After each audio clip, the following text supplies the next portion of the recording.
Bonjour et bienvenue dans une nouvelle vidéo. Aujourd'hui, petite vidéo un petit peu spéciale. On va parler chat, c'est-à-dire ces petites bêtes là avec des poils. J'ai décidé de vous faire une petite vidéo sur ma vie quotidienne avec un chat. Qu'est-ce qui a changé dans ma vie depuis que j'ai un chat et surtout depuis que je vis seule avec un chat, parce que j'en avais un chez mes parents, mais c'était pas totalement pareil. C'était différent. On va dire que ma vie a surtout changé depuis que j'ai adopté Nix et que nous vivons toutes les deux exclusivement. Donc si ça vous intéresse de connaître les petits points et les petites choses qui ont changé dans ma vie et qui peuvent sûrement changer dans la vôtre si vous allez adopter un chat, donc si ça vous intéresse, restez avec moi.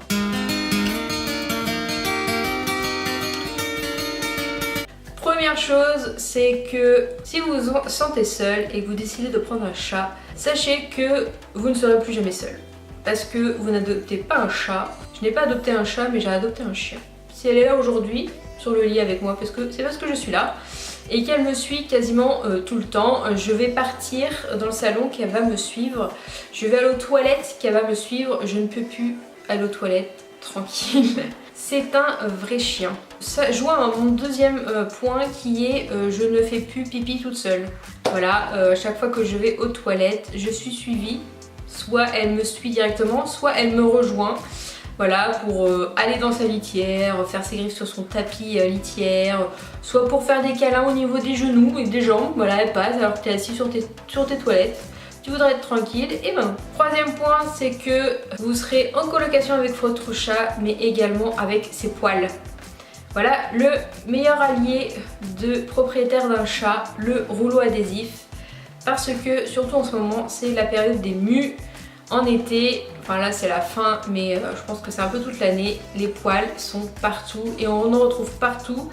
Surtout quand votre chat dort sur votre lit. Voilà, c'est pour ça qu'elle n'a pas le droit d'aller sous les draps, mais qu'elle reste sur les draps. Ça vient pour le point d'après où vous ne dormez plus seul. Évidemment, si vous êtes célibataire comme moi, et ben c'est un peu comme si vous n'étiez plus célibataire parce que vous avez un chat qui dort avec vous. Donc généralement, alors elle se met pas là, elle se met plus de ce côté-là la nuit, mais des fois elle se met là parce que moi je dors de ce côté-là. Voilà, ce qui fait qu'il faut que je dorme un petit peu, soit en diagonale quand elle dort là, soit droit. Elle me regarde faire des allers-retours avec ma main. Et en hiver, ce qu'elle aime bien faire, même un petit peu en ce moment, mais un petit peu moins en été, j'ai remarqué, en hiver, elle dort contre moi. Voilà, ça m'arrive aussi de me réveiller la nuit, de me retrouver les jambes un peu écartées et elle dort en plein milieu. Elle dort contre mes fesses, contre mes jambes, un petit peu comme elle veut. Chose aussi qui a un petit peu changé, c'est que un chat ramène tout ce qu'il veut trouver dehors. Alors même moi qui suis en appartement, elle m'a ramené... Rien que la semaine dernière ou la semaine d'avant, je sais plus, un frelon européen un soir et le lendemain elle m'a ramené une menthe religieuse. Je sais pas ce que faisaient ces bébêtes sur le balcon, mais elle me les a ramenées dans l'appartement. Et pour se débarrasser du frelon européen, c'était pas super évident. Alors j'imagine même pas si j'étais en maison, elle pourrait me ramener des souris, des lézards, des oiseaux comme le chat de mes parents fait régulièrement.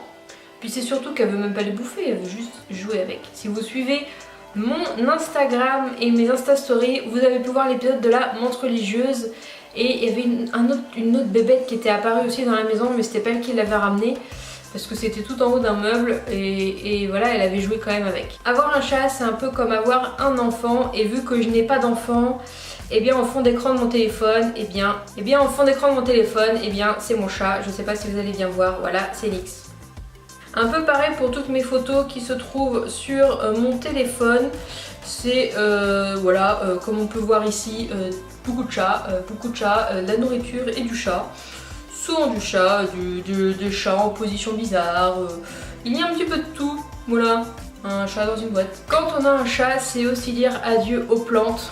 Malheureusement, moi j'ai un chat qui aime bien grignoter les plantes et du coup toutes mes plantes chez moi sont en hauteur. J'ai une plante sur le frigo, j'ai une autre plante en haut d'un meuble parce que sinon elle va me les bouffer. Je peux même vous donner un exemple avec cette plante en plastique que m'avait offert une amie, si tu passes par là d'ailleurs. Coucou, tu te reconnaîtras. Et voilà, il y a des petits bouts qui sont bouffés parce que même les plantes en plastique c'est assez fun à manger. Avoir un chat, c'est aussi connaître le bruit qu'un chat fait dans sa litière quand il gratte et surtout la bonne odeur qui s'en sort juste après et qu'il faut que tu te dises ça y est, je vais devoir aller ramasser. Avoir un chat, c'est aussi transformer ton salon en territoire pour chat parce que tu ne vis plus chez toi mais tu vis bien chez ton chat avec l'arbre à chat, le panier, tous les jouets parce que d'un moment ou à l'autre elle se dit tiens je vais sortir tous les jouets qu'il y a dans l'arbre à chat et les mettre partout dans tout l'appartement. Et toi tu te réveilles le matin et heureusement que ce sont des balles toutes molles parce que tu te lèves le matin et la première chose que tu fais c'est marcher sur une balle, marcher sur une souris en tissu et voilà, marcher sur plein de choses. Et heureusement je ne suis pas encore tombée. Mais un chat c'est aussi plein d'amour et de câlins. Oui. Hein? Bah, surtout quand ils ont envie en fait, parce que toi quand t'as envie d'avoir des câlins, bah, ils en ont rien à foutre. Mais quand lui il a envie, faut que toi t'aies envie surtout. Ma vie aussi depuis que j'ai un chat et surtout dormir avec un chat, c'est se faire attaquer les pieds quand tu les bouges pendant la nuit. Autant elle me réveille pas, elle vient pas me faire chier pendant que je dors, mais alors des fois je suis à peu près réveillée et je bouge les jambes pour changer de position. Et là c'est fini, je me fais attaquer, je sais pas ce qui se passe. Alors voilà, j'espère que cette petite vidéo vous aura plu sur nos petits amis les chats. Si vous avez des chats et qu'il y a des choses qui ont changé dans votre vie depuis que vous avez adopté votre chat, n'hésitez pas à les partager avec nous. J'espère que cette petite vidéo vous aura plu et on se retrouve la semaine prochaine pour une nouvelle vidéo. À bientôt. Je te dis à bientôt. À bientôt Nix. Elle s'en fout. Elle s'en fout. Tu dis au revoir. Au revoir. Au revoir Nix. Ah, elle va se repiéter.